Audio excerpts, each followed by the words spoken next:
Salut les amis, donc nous sommes le mercredi 24 juillet. Donc aujourd'hui je voudrais vous parler d'une dame.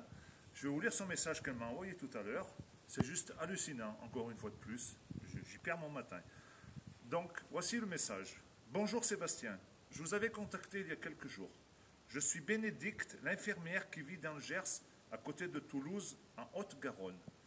Je me suis promené le 16 juin dernier à côté de mon village à la nuit tombée, comme d'habitude, car je suis en traitement chimiothérapeutique et que ma chimio est incompatible avec le soleil et la chaleur.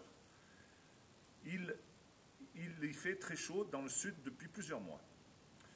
Le cancérologue me recommande une marche quotidienne de 45 minutes par jour. Ce jour-là, avec des amis, nous sommes partis marcher et nous sommes arrêtés dans un champ d'ail qui était ramassé d'au moins 3 jours. Il était ramassé d'au moins 3 jours. Il restait quelques têtes d'ail et nous avons ramassé quelques-unes en glanage. Et comme j'étais très fatigué, nous sommes restés au bord du champ une bonne heure à discuter. Et pendant ce temps, nous étions filmés et photographiés par un voisin. Le lendemain, nous sommes revenus car une de mes amies avait perdu une de ses chaussures en changeant de paire de chaussures pour marcher. Et nous sommes tombés sur ces fameux voisins avec lesquels nous avons discuté tout en ignorant leurs mauvaises intentions à notre égard.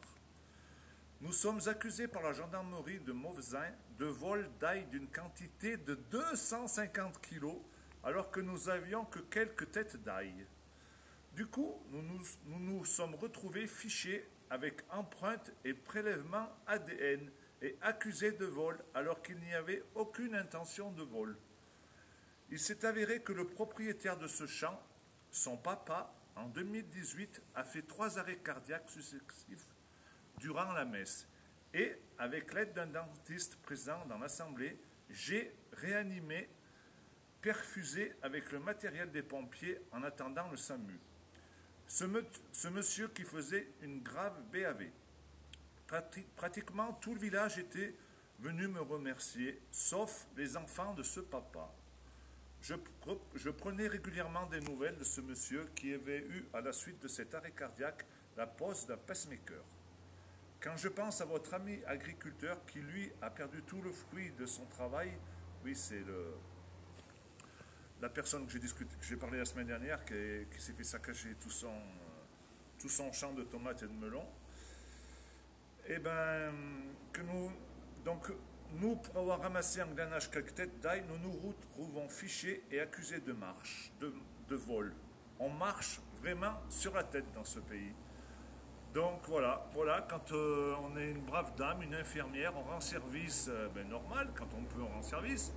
Et quand on voit des têtes d'ail dans un champ qui a été récolté et qui sont à fond perdus puisqu'ils vont être enfouis, eh ben, elle s'est permis de les récupérer. Et là, elle est accusée de vol. Donc, vous voyez bien qu'on marche complètement sur la tête. Nous, ça nous arrive chez nous, quand on ramasse le maïs, des fois, il reste quelques pines de maïs. Et il y en a, ils vont les récupérer pour le donner à leurs poules ou à leurs moutons. Ben, on est content, ça évite que ça parte dans la terre et que ce soit perdu, que ce soit à fond perdu.